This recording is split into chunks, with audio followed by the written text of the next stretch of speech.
Hey everyone, I'm Mark, And I'm Alex. and this is Final Stop for Final Fantasy Talks.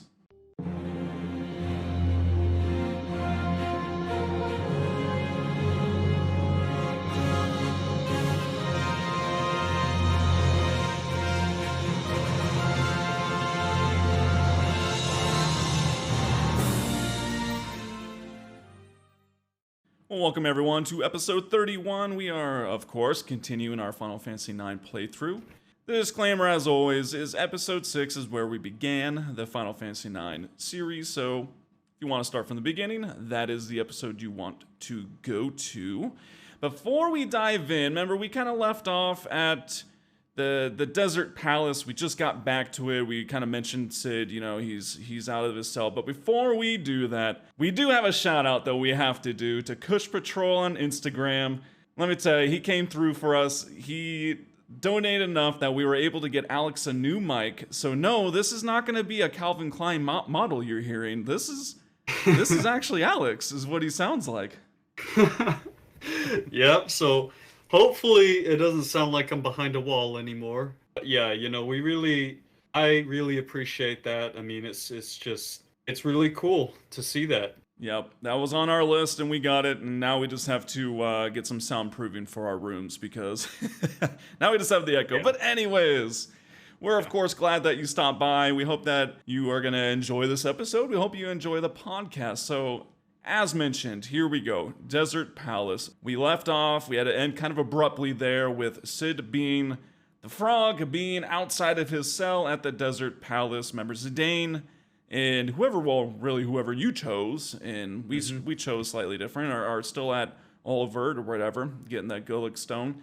And so here we go, jumping into it. We have the Hedgehog Pie minigame that's Yeah, kind of like, I don't know, red light, green light kind of a deal. And you just gotta sit pretty there much. and mash whatever button it is, circle or whatever controller you're using or keyboard, to get to the key. First off, man, Yeah. it's in a cage. Like, why is he so I know. afraid? I don't understand this at all. I know, this is honestly like one of my most hated little mini games in the Yes. series because you're sitting there and y'all probably know what I'm talking about if you've done this before. He just like every time you press circle, he just like inches forward little by little. Yes. And also, like, I mean, like what you're saying, yeah, first of all, why is he scared? I mean, come on, Sid, really? I know you're a frog and everything, but come on. He's in a Um, cage, man. right. And on top of that, like the hedgehog pie in the cage, it'll do like this sneaky stuff will slowly turn around and then quickly whip back and kind of catch you out, and Yes. it It's is just like an annoying mini game. It is, and there's no really strategy to this. I mean, it's red light, green light. I mean, that's as simple as it gets. It does Yeah. get slightly easier the more you fail. He actually, and because I was testing this out, Hmm. I just did this yesterday, and I was just mashing it. I wanted to get caught, and so it got caught. Instead, he keeps saying different phrases for like the, I don't know, third or fourth time, and then he starts saying the Uh-huh. same thing. At that point, you're kind of at like the fastest pace. He wants to pick up the pace essentially. So if you do Okay. want to make it easier for yourself, just fail on purpose like 3 or 4 times at the very beginning, and then it's not so slow. I mean, you have a timer. It's going to be incredibly hard to run out of time for this. So it's kind of just take your time, be patient with it. Again, if you fail a couple times, he moves faster on each button press, and so or Okay. further, I guess. That's interesting. But yeah, once you get past that part, it's kind of like a two-part mini game. So the first part, the red light, green light, is just to get the key for the Right. scales, or not the scales, sorry, the hourglass, so we can actually turn that over. Then you've got to do this whole thing where you have to put weights onto the scale so that he can jump up to Right. the hourglass. And you've got what, like What's clay, stone, and iron, or I is it think there's wood or wood something? is another one. Yeah. Would, yeah.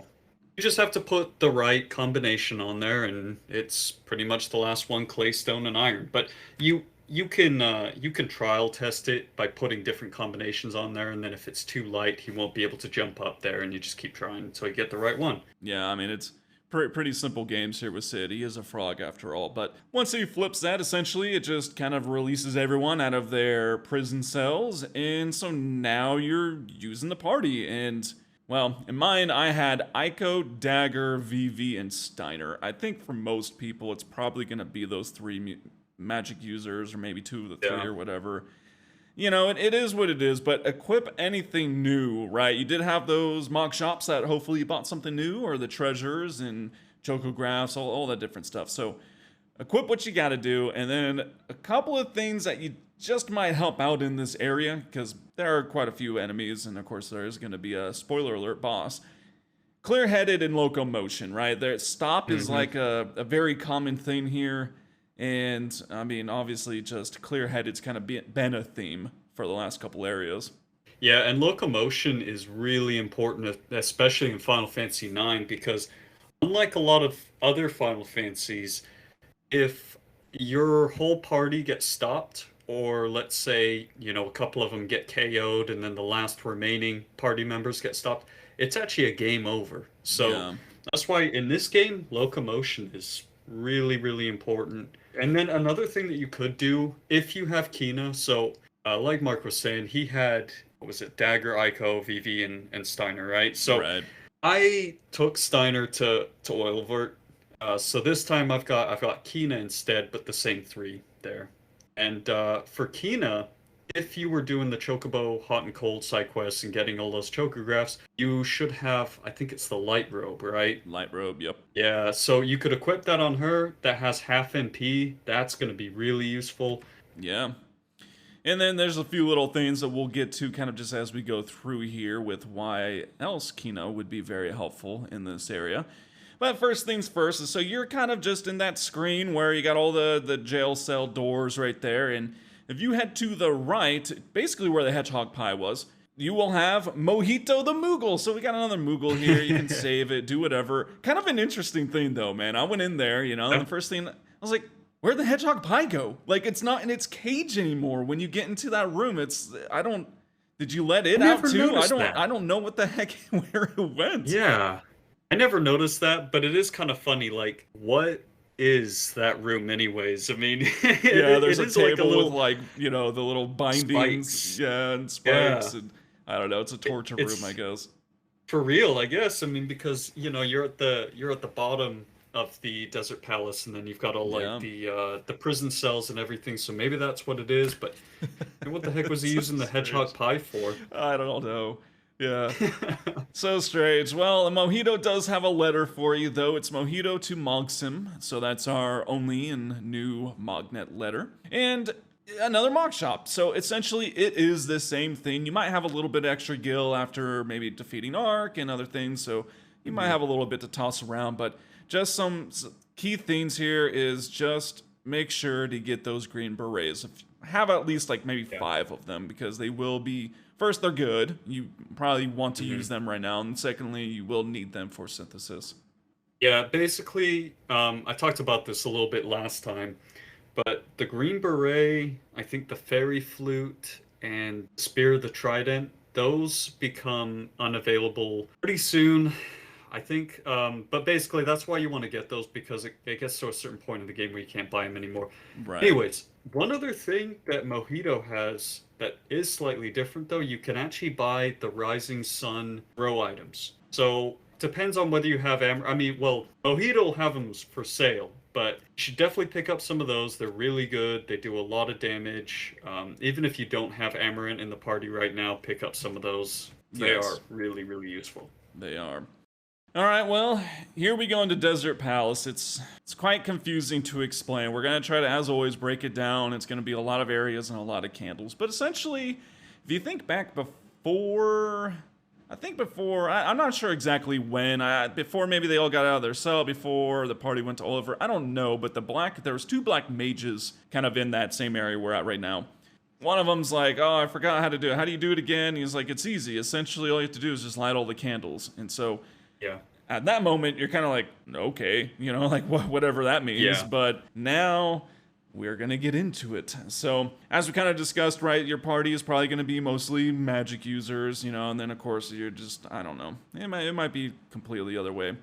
Who knows? But regardless, it's gonna it should be tricky in here. It's not gonna be the easiest thing. Thankfully, the encounter rate is not very high. I think in mine went the whole entirety of Desert Palace. I got into maybe like 3 or 4 battles, so probably expect about the same. But man, Yeah. starting right off with them, Grimlock. I hate those little guys. I don't. First of all, what the heck are they? Are they like a pea pod that I don't know? It's like little circles stacked on each other.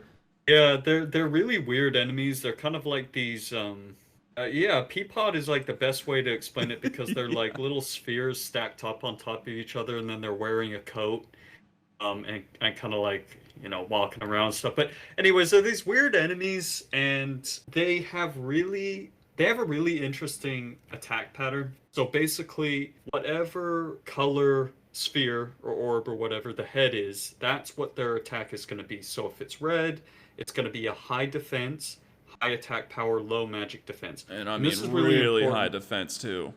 Seriously, this is why this is so important, is that it's going to be tough if you don't have a balanced party. Yes. Like, as in, you know, you don't have any physical attackers or any, I don't know why you wouldn't have any magic attackers, but you know what I mean. And then the blue for this, they use a bunch of status magic, just really annoying spells. Slow, sleep, silence, stop, all that kind of stuff. One thing that is consistent with all of these enemies, and which is why it's so useful to have Kina in your party, they are pretty much all susceptible to level 5 death. So yes. if you learn makes that, it easy.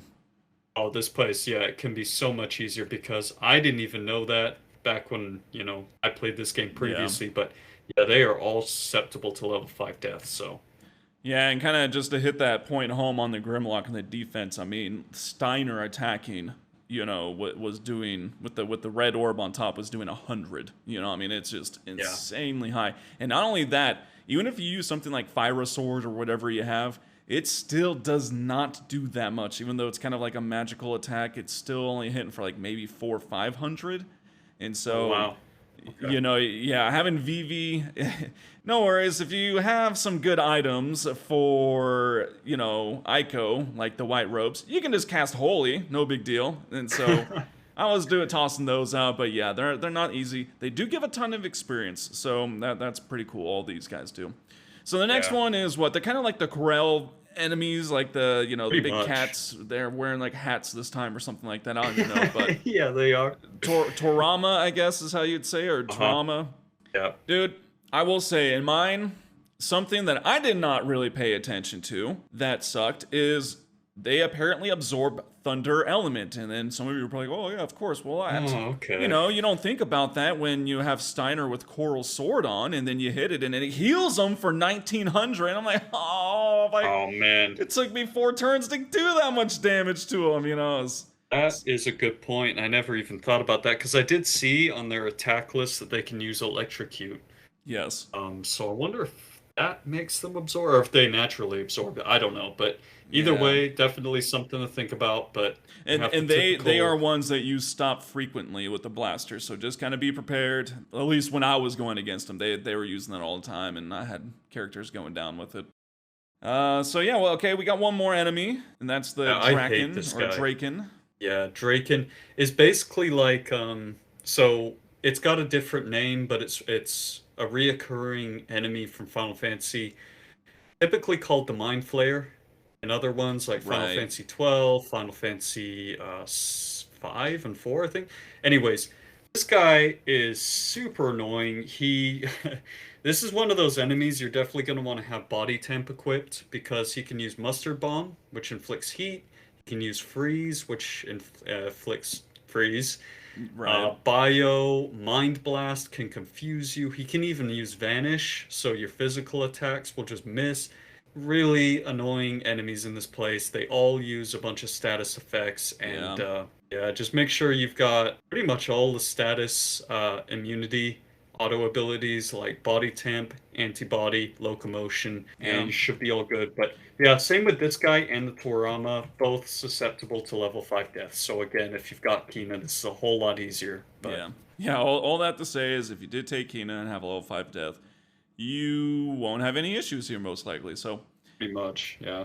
So we got the enemies down. We are about to head into the directions. You can already tell I'm cringing a little bit because we got to try to make this as clear as day, which is going to be impossible. But before we get to that, let's do our bold move.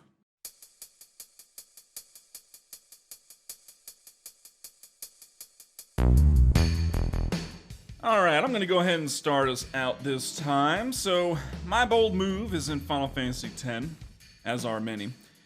And I was thinking about it, and it has to go to Tidus, but then I was like, well, you know what, that means it needs to go to Waka, and to Riku as well. So it was a very bold move of them to continuously try for the Guinness Book of World Records for holding their breath. Because, yeah, come on, man. How are they the only three among Blitzball players also that can, I don't know, essentially be underwater for an indefinite period of time? Yeah. Oh, and you know what's funny, and we'll get into this when we get to Final Fantasy X, but I've heard so many theories about how they can do that. Like, some people have attributed it to pyroflies and stuff like that, you know? It seems like anything in Final Fantasy X in that universe is like, oh, pyroflies, pretty much. Yeah, it's the get out of jail free card. Nah, man, they're just trying to go for the Guinness Book of World Records for the record time of holding your breath. That's what they're doing. Bold move. Well, on top of that, too, you know, try throwing a ball like that underwater, man. Good luck with that. All right, what do you have? This week, taking it back to Final Fantasy VII. Now, I know in a previous bold move, we talked about how it was a bold move for Yuffie to steal all the materia. Well, you know, I was thinking about that a little bit more. It was also a really bold move for her dad, Godo. He then suggests, after you do the Pagoda side quest, he encourages her to try and steal the materia again. Yeah, he does. And bring it back. So, it's like failed once. He's like, no, go try again. Well, the apple doesn't fall far from the tree. No, what a bold move. What a jerk. Seriously. Also. Yeah, for real. Alright, well those are our bold moves for episode 31. Let's continue on to Desert Palace.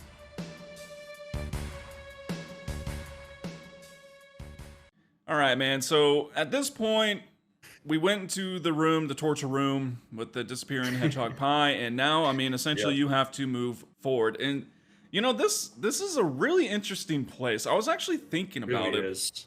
And the more, especially the further on you get into it, it has a very, like, traditional Final Fantasy, like, cathedral vibe to it. Yeah, which just doesn't make sense because it's like a palace under sand, but, you know, I don't know. There's, like, stained glass everywhere, and elaborate staircases, and... Yeah, it is a crazy looking place. I mean, it looks amazing. You know what I mean? It's like when you're walking around and doing the candlestick puzzle or whatever. It is just a crazy looking place, like you said, almost cathedral-like. But just one thing that pops into my head, just kind of thinking about all of this. How did Kuja build this place? Like, it's so random. It's like this giant palace, right? And it's just him chilling in there. So it's really random. It is. Well, yeah. If you get to the realistic approach, which we always do. So if you're sitting here harping on us for doing this, well, we like doing it. It's pretty hysterical to think about. It's funny to think about. He just, you know, he borrowed Cinna's hammer and he went to work. Is essentially what he did. Dude, Cinna's magic hammer. That's actually good. I didn't even think about that because the one thing I thought of was, you know, I don't know, did he recruit a whole bunch of black mages to build it for him, or what? If that was the case, like, it must be brand new then, you know? They haven't been around that long, but... Right? Yeah, and just on top of that, you know, it is kind of funny to think about because we talked about earlier, you mentioned the black mages, you know, how they're like, oh, we got to go through that whole security system thing again. How do you do it? You just light them all. So... Kuja, does he do that every single time he goes down to the torture room? He just has to, like, do the little candle puzzle or something? I mean, maybe he does it. Maybe he gets teleported, but apparently all the black mages have to anytime they want to go up and down. You know, like, oh my gosh. Yeah. We gotta do this all over again. All the random encounters for training or something like that. I don't know. Yeah, well, Anyways. they needed it. You know, we fought them in Burmecia. That was a joke. But yes, anyways, we digress. So here we go. So starting off, as we said, you want to go to the left, and you basically, this whole place is about lighting candles, is essentially what it is. So this first screen you get to, it's pretty much just a hallway, right? And there's a candle on the left, you light it. But then there's like this red orb that lights up on the right. And so I have always went to it. I don't think I ever like was like, oh, whatever, and you know, passed it off.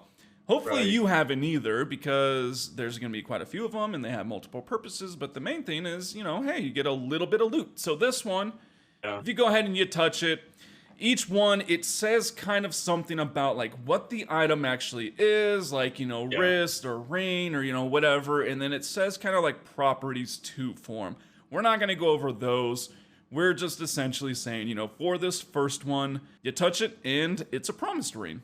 Yeah, I mean, you actually get some really legit add-ons from this whole sequence, so it is pretty interesting. I think they're called bloodstones or something like that, and then like he said, yeah, there's always like a little quote that says like, you know, faithful paladin, you know, you use this to resist magic or something like that. Yep, exactly. Anyways, like you said, so you get that. It's promised ring is pretty sweet, but I think we talked about that earlier. Yes. But from there, you just go on up the stairs, and then you get to this next section where there's kind of like a goddess statue. What you do here is you essentially just run all the way to the left, almost like to a dead end, and it makes this magic like blue path and staircase appear up. So. Well, so you actually have to go right and left. You have to go both directions. Is that what it it's is? like the it's like you got that like goddess statue in the center, which you can expect. It doesn't do anything. It just kind of gives you a little description. But then it has like the two other statues, and you basically just have to run past them for them to move their heads. And That's then right, yeah, once both those, then this magical like blue staircase appears, and go ahead and run on up it, right? And this screen, most likely you probably will get into a random encounter, just because it's one of the ones that you actually do have a longer walk. But essentially you just go there and it's just kind of like a balcony, you light a candle, and so you go back down. Yeah. That's all you do. Exactly. There was a chest with fairy earrings off to the right when you go back to that original spot there. So go ahead and grab that, and then you just basically exit that area off to the left. And now you get to like a big area where it's basically like it's partitioned into 3 sections by these statues in the middle that are basically standing there. And this is kind of where the puzzle gets, I guess, a little bit more technical. So what ends up happening is you've got 3 candles in this first area, and it's pretty much like what we already talked about. Just light them all. And then it sort of flashes the screen like it just goes blanks out with white. When you get to see again, basically there's a stained glass area that's now open. So you get the idea that lighting these candles changes the environment somehow that allows you to progress. Right, and and on that first side, I think it's only just that one stained glass. Yeah. And on the other side, I think there's 3 of them, or at least 2. And so this is where we're gonna start to get kind of into the back and forth here, moving forward in different areas. And so once you go to that other side, you're kind of on the right side of those. I think there's like 3 more. Kind of these are more like braziers, I guess. They're not exactly like, you know, candlesticks as we've been dealing with. But you just want to light the lower left one. Once you do that, on the opposite side, the first side we were on the left side, those statues that are kind of blocking the middle, they go down. Go ahead and go on back. Go into the center there and light the 2 in there, and then the other statues go down. Yeah, it all sounds very confusing. It is hard to explain, but this is kind of one of the first situations, like Mark said, where to unlock this eventually, to move on like to the later parts of the palace, you have to light all the candles. But for this first part, like he said, you just have to light a very specific one to make the statues disappear for a minute. Then you can finally do that. Yeah, once all the statues are down, that's when you just go ahead, light all of them. All the braziers, all of them. There's one that's kind of like in a section to the south all by itself. Like that, you're good to go. The far right stained glass kind of disappears, and then, hey, there's another red orb. And this is a good one, man.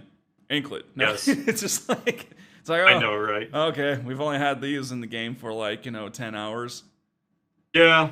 You guys probably thought we were gonna say like dark matter or something. Nah, just an No, anklet, just unfortunately. an anklet. But But yes, go ahead, go through that right door. And I think this is the one where it's like kind of the curved path and there's already 2 candles lit. Don't unlight any of them or extinguish rather any of them. You want to go ahead and just light that last one.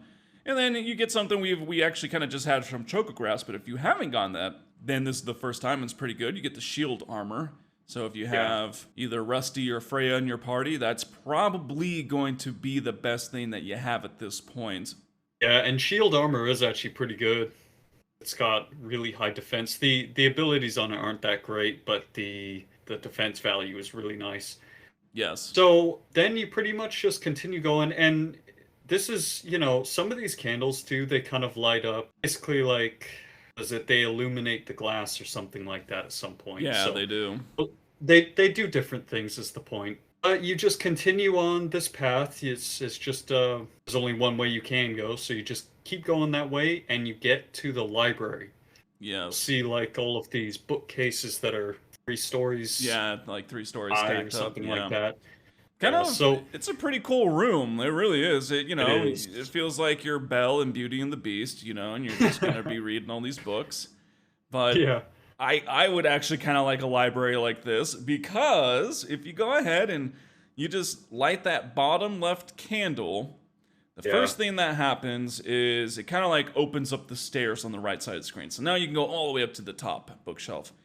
Do so because when you light that candle on the left, the whole entire bookshelf like lifts up, man. That's so cool. It's like I want to be able to light a candle and have my bookshelves just lift up for me and revealing a hidden door. It's like, I could have my Final Fantasy games in there. I could keep my strategy guides. No one could find them, I think this all kind of like it would be kind of sick to have sort of like lair like that, right? Where you've got like hidden passageways and bookcases that move up and down to reveal like different doorways and stuff. That would be actually pretty sick. That would be. Honestly, can you imagine a place like that? It'd be crazy. Well, and we have to once again revisit like what the heck was Kuja doing, man? He literally this whole entire place is just designed to hide candlesticks that open up different things. It's so elaborate.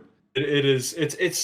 It's so typical too. I mean, not to diverge too much, but it's like, it's like the typical evil antagonist layer, right? How they always have like their own little I guess layer is the best word for it, but their little hideout or base where it's got like a really elaborate design and it's this huge palace and everything. It's so funny that Kuja has this, but it is.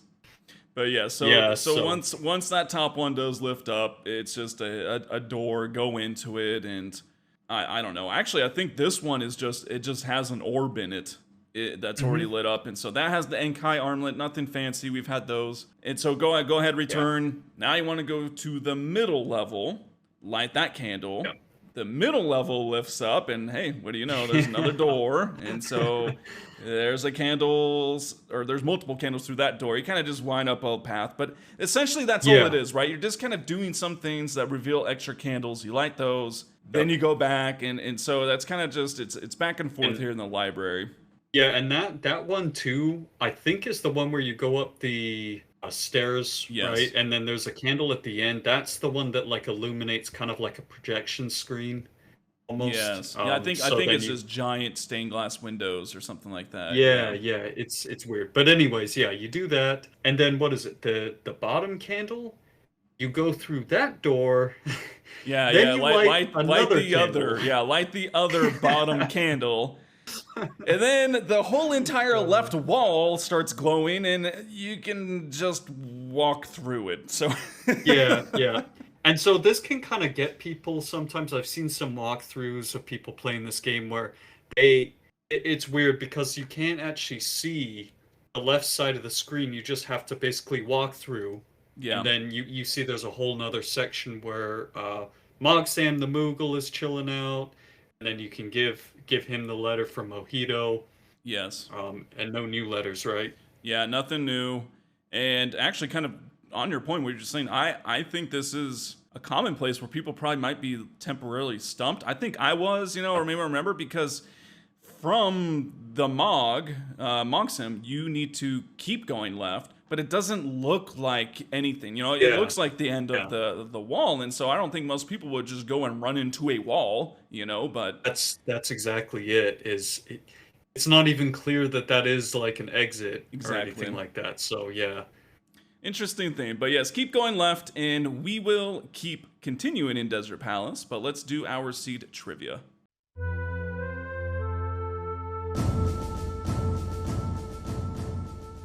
All right, Alex is on his rank 26 seed quiz. Let's see what's in store for him today. So let's hop right to it, man. We're going to start off in Final Fantasy VII.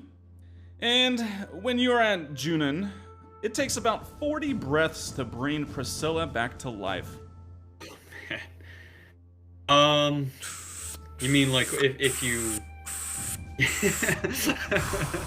Right?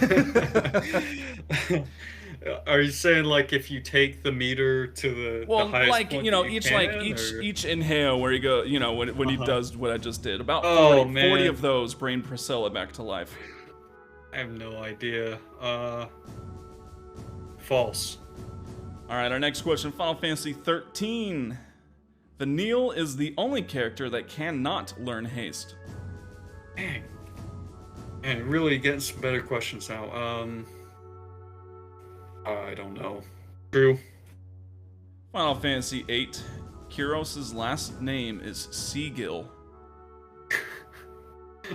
Seagill. False. Okay. Yeah, I think so.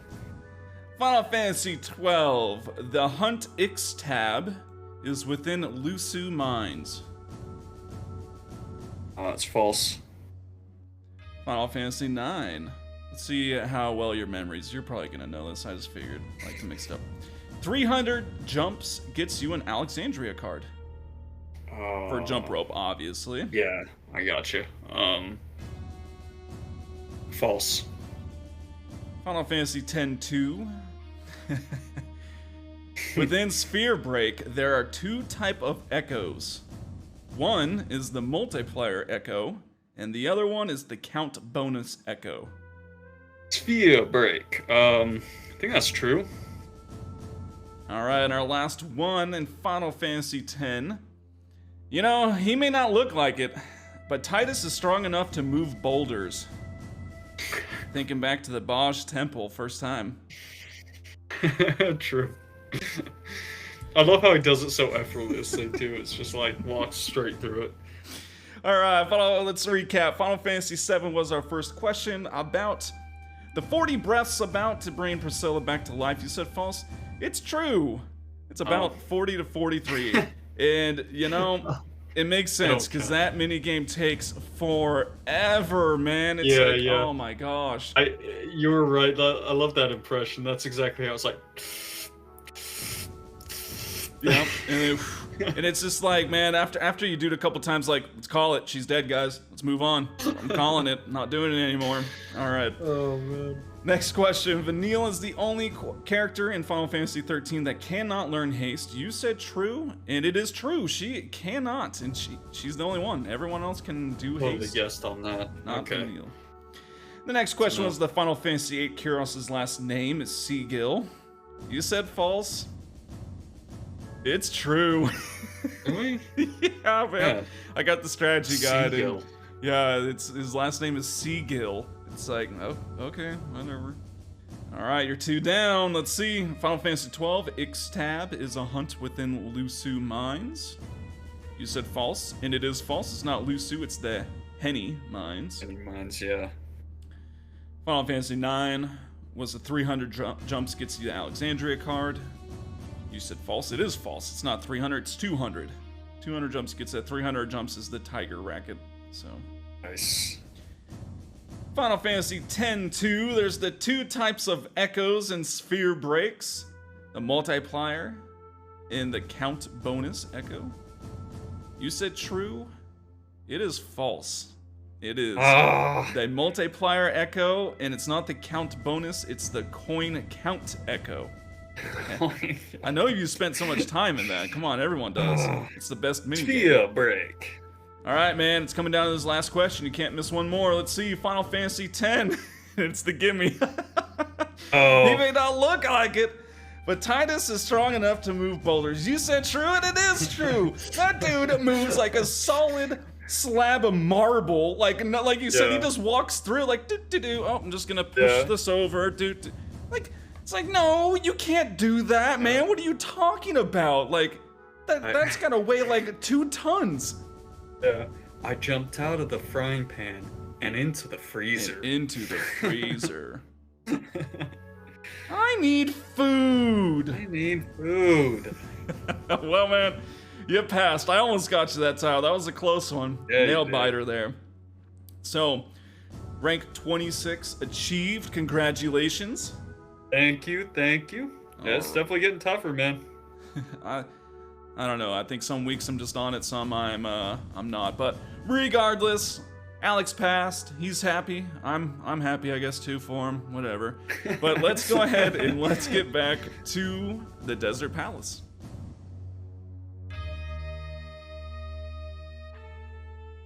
So we just made it through the library, past Mogsum. You might want to use a tent or save it or whatever. I mean, there's a little bit more here, but not a whole lot. We're in the area that's called the Shadow Chamber. It's kind of an interesting one. You might be slightly confused on this. It's kind of like a small little puzzle now within this whole elaborate candle puzzle. But on this first side, you're kind of on the right side. It's another room that's kind of split in half. And so on this right side, you want to go ahead and you want to light both candles and touch that orb. Now this one is a good one. You get the black hood, which is quite nice. Vivi learns death, which is kind of cool. Yeah. It is awesome, seriously. And the weird thing, kind of like what you said, this is more puzzly because what's happening with the candles here is there's like a little statue on the wall. Yes. On the wall. And depending on what candle, like there's a left and a right one, it creates a different shadow that has like a I don't know, it's kind of hard to explain. Yeah, it's kind of like a gargoyle or something looking thing. And... Yeah, and so that's kind of what this is about. But yeah, basically you light those first two, and then you get the black hood, then head on over to the other side. Right? Well, and so if you want to do it now, it actually won't matter because you will have to return to this side regardless. Oh, you have to. But once you light both, you do want to eventually extinguish that left one. And once you are to the other side, same thing, light both. The next orb will go ahead and light up, and this is going to be the Venetia's shield for Steiner or Freya, which is also pretty good. I'm blanking on what abilities it has. Do you happen to know? No, I don't off the top of my head, but it's going to have, you know, like better evade than pretty much anything you have at this point. I don't think it has any noteworthy abilities, though. We'll look into that. But same thing here. Go ahead. You want to extinguish the left candle. And so both the shadows are kind of like pointing to the left. That's what you want. And then you'll see on the opposite side, the first one we got onto is another blue magical staircase. And it's kind of interesting, right? That the shadows, the way you want it to be, this is why it's kind of a puzzle. It's like a gargoyle chasing the I think it's like angel. Yeah. Yeah, something like that. It's sort of like good and evil sort of shadows, and you might think that, you know, normally you would want it to be the other way around, but remember, it's Kuja's palace, so that's the way he likes it to be. Yeah, he likes to chase angels up and down. Apparently is what he's doing, so. In his mind, at least. So. Yeah. All right, so you're up on the magical staircase. You might, just prepare, make sure everyone's healed up, kind of a deal, because as soon as you do light the candle up there, we have the next boss battle. So, this guy, I guess it's Valia Priya or something, I don't know. Valia Paria, I think is his name, but yeah, basically, almost like a tombstone or something like that. I know, we literally just talked about this before the episode. We don't know how to just... it almost like it's a mirror shape, so it's kind of like that, but yeah, it's like this rock. I don't know, yeah, it's a rock and it's got kind of like gold trim on the top. I don't Yeah, it's even got know. like a crown. It's got like a crown gold trim at the top. It's got this weird pattern. It's Kuja's defense system. It's a giant defense rock. system. I don't. Yeah. Gosh, man, do you want a giant dragon? No. It's like, do you want a giant flan or something? No. I'm just gonna get a big slab of rock and enchant it. Yeah. That's what I'm gonna do. I don't understand. So first things first, the steals. You can get Save the Queen. No, I'm just kidding. Right. You actually can't get any steals. Amazing, huh? Because you don't have Zidane, but we were just talking about this as well, and they should have put like just some crazy good items in there just to troll you. I mean, we also talked about how you would never know because you don't have detect or anything, but still they should have just for fun. Would have been kind of funny, to look look it up online and find out that it has like some crazy equipment that you can never get unless you somehow, use a Game Shark code to get some of the other guys on your team or something like that. It's sort of 1,000 truths. Right. Yeah, so beginning of this battle, it just goes through this whole series of text box at the top of the screen that talks about how it tries to upgrade its abilities based on the whole bloodstone thing that we just went through. And me and Mark were just talking about this before, how this works, and basically, as it turns out, that the only way it's actually going to get an upgrade is if you didn't interact with the bloodstones and therefore receive the item. That's the only way. So you don't have to have them equipped, you don't have to do anything like that, but even if you received the item, it won't be able to do any of these upgrades. It'll go through this whole thing of like, magic enhancement, failed. Yeah. Defense enhancement failed. All of this stuff is kind of funny. It is kind of interesting. You got to wade through that. And I've always gotten the orbs. You have always gotten the orbs. I don't know. Again, kind of going back to what we discussed the first time we were talking about the orbs. I don't know why you wouldn't. But if you didn't, I'm just really curious at like how much more difficult it makes this guy, like, are they actual big boosts? Are they just, whatever, it's just a little extra. It'd be kind of curious to see. We might have to test this and just intentionally not grab them one time and fight him and see, how different it is. But yeah, I think I'll give that a try on my game. I know I got to save back there, but basically, he only gets a stat boost anyways, so it's not like he's going to get any new abilities. And as far as abilities, he pretty much just uses a whole bunch of tier 3 magic, right? Like Fire-Aga, Blizzaga, and he can also use Reflect on himself. So. Yeah, and that's the thing. So you could use, if you have Eiko, you could use Carbuncle, and I know a lot of you probably try that. I just don't even bother, man. Reflect lasts like all of 2 seconds. He might get one attack in before you're just gonna have to cast Carbuncle again. Like, it's kind of ridiculous at how quickly, enhancing magical properties, like, just they run out so fast. It's so crazy. So unless you have something like Auto Reflect on from a Reflect Ring, I honestly just probably wouldn't even worry about it and just have, use Eiko or Dagger's turns to heal, and stuff like that. But it's not too bad. As you said, Reflect, so if you do use a lot of magic, he will eventually use Reflect, so don't forget that Reflect's on him, if you attack, but I don't know, it's kind of 20,000 health, you just gotta basically survive the magic, which isn't too bad. I don't think I've ever had too much trouble with this guy before. Yeah, it's not too bad. I think the biggest problem you're gonna have is probably just having Dagger on your team and her constantly losing concentration, and then you're missing a turn. One time, I was so lucky. I was like, oh man, she only lost concentration once, and it wasn't at a crazy moment either. So that's good. Yeah, it always seems to me, for like when I'm trying to. I'll have her like cast a spell or something, and she'll forget to do it, and then it'll be like, "Oh, thanks, Dagger." But yeah. Anyways, after you beat this guy, just hold on a second. Don't touch the candle, because as soon as you do, that's gonna advance the plot. What you want to do here, real quick, is a little bit of a spoiler, but go ahead and unequip any sort of useful items from Eiko real quick here, because something's about to happen. Yeah. in which you're probably using one or the other, Eiko or Dagger in your party, or if you're rolling like me, I'm not using either. But yeah, spoiler. We'll get to it in a second. Just go ahead and do that. But once you do touch the candle, essentially you go down. It like illuminates one of the teleporter pads, and then you go to that. Now you can be teleported. So as soon as that happens, it goes back to Zidane. And it's like they just arrived on the airship, essentially, is what it is. And so you got your whole party. I don't know. Equip anything, maybe if you want. It's again. I always like to check equipment anytime it switches things around. But you know this area. You essentially just have to head right, kind of backtrack, head to the right to the teleporter path that we arrived here the first time on. Probably fight some more ogres along the way, and then we got some more story. It's pretty great. So we're kind of in a different area, and Zidane is going, or the party's going, and they're just talking trash about Kuja. He's like the biggest scum on the earth, or something like that, is what they say, which we agree, of course. And then you hear Kuja's voice like, Zidane, come alone, And of course, he's like, all right, sure, whatever.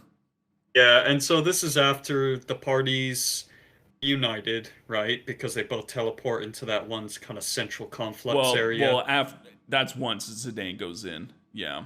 So I'm getting kind of confused here on the. Yeah, it kind of meshes. I'm lucky that I literally just played it yesterday. Otherwise, I wouldn't remember either. But yeah, so Zidane goes in, right, and they're having their conversation, and Kuja makes them look into like the kind of pit, and it has that's what it is. It has the party members that you were just using in Desert Palace in there.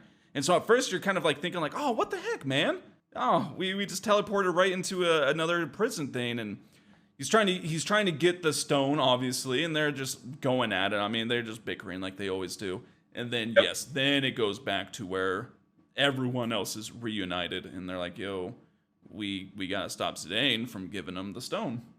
Yep, exactly. So you find out like the whole party members, quote unquote party members that are in that little chamber there that appear to be like passed out on the ground or something. They are not actually your party members, and like we said, Kuja was pretty much using them to get Zidane to do this errand for him and go get the Gulag stone.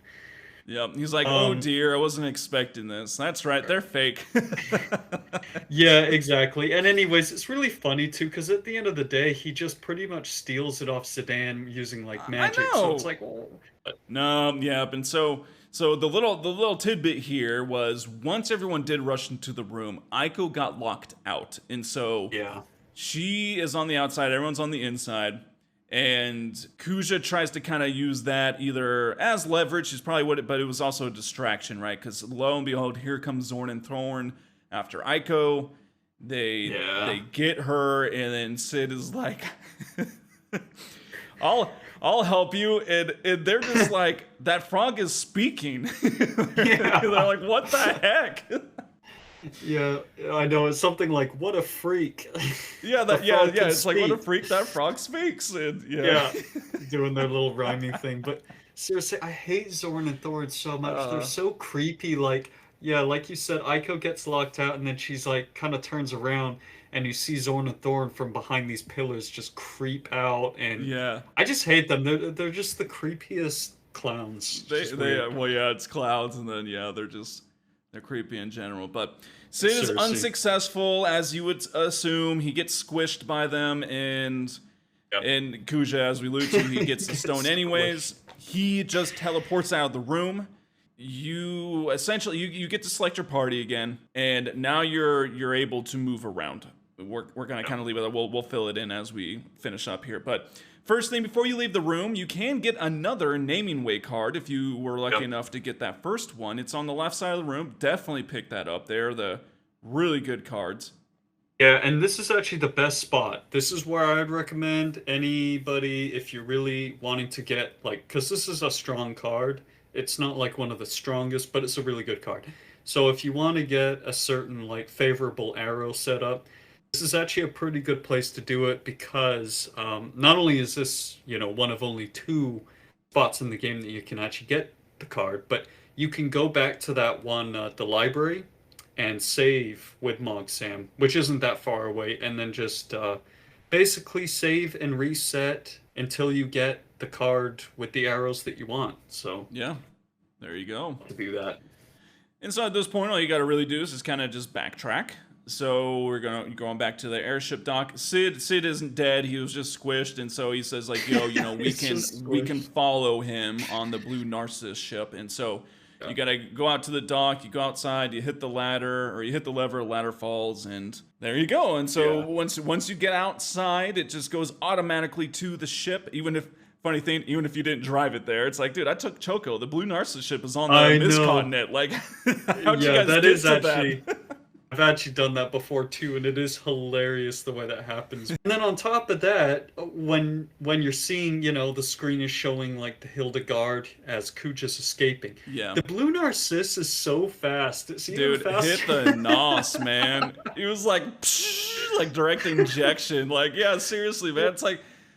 We never got to drive it that fast. What the heck, man? I love it because in like the distance, you see the ship just like booking along, gaining on him the whole time. It's just totally unrealistic, but it's really funny. So it is. Yeah. And on that point, this is all kind of a automatic thing, kind of similar to when we were shipped out on the airship as well. It's all moving itself, and it goes to the snow continent, which is called the Last Continent. Which, if you did follow us when we were. I think it was 2 episodes ago when we were doing all the kind of side stuff. Once we did get the Blue Narciss ship, we've been here before and we've done the digs. We've also visited the little town there, and so this should be familiar. If you haven't, then this is gonna be the first time. But yes, Lost Continent, and just trying to track down Kuja, man. So yeah, exactly. Like you could have been here earlier, but this is the first time that the story takes you here, and the first time you actually get the cool little. Every time you like enter a new place, it gives you the little intro like text on the screen, so you get the Lost Continent thing. So now we've been to pretty much every continent at this point. Yeah, and this story-wise, yep. Yep. And that is where we are going to leave it. So thank you so much for staying and listening and hanging out with us. If you want to go to our website, it is Final Stop for FinalFantasyTalks.com. We are going to be working a little bit more on it. We're going to add some different things, but that is where our blog post is. You can also listen to the newest episode there and check out the blogs about the episodes, have a little more info, the songs, see trivia questions, all that kind of stuff. You can also go to our Instagram, which is the same thing, Final Stop for Final Fantasy Talks. We post all the media there of all the episodes we talk about, plus a little sum there, and it's also a great opportunity to let us know what you think about this stuff. We try to post it on the highlights of what we talked about during the episode, and so that way, you can get into the conversation. Let us know what you do. Maybe you have taken on that boss, right, with any Bloodstones. Let us know how hard it is, or if it's not at all. So, yeah, it's always interesting to hear what you guys think about certain parts. We've been getting a lot more comments too about this kind of stuff. Like recently, we had a comment on our post for Oilvert about level 1 challenge and stuff. That kind of stuff is super interesting. So. Always share your thoughts, and we appreciate it. Yeah, absolutely. All right, well, thank you all. We'll see you next time. I'm Mark. I'm Alex. And this is Final Stop for Final Fantasy Talks.